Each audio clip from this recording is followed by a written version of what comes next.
Sofian Boghiu a fost un mare duhovnic ortodox și pictor bisericesc român. A fost membru al Rugului Aprins, deținut politic între 1950 și 8 și 1964. Învățătura a părintelui Sofian Boghiu, care reflectă asupra vieții duhovnicești. Omul, pentru a ajunge la desăvârșire, are nevoie de luptă. Nu putem câștiga raiul fără osteneală.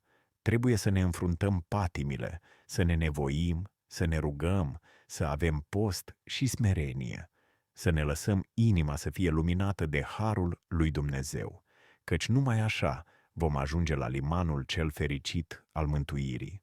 Tot ceea ce facem să fie îndreptat către Dumnezeu, iar în fiecare faptă să căutăm voia Lui, nu voia noastră.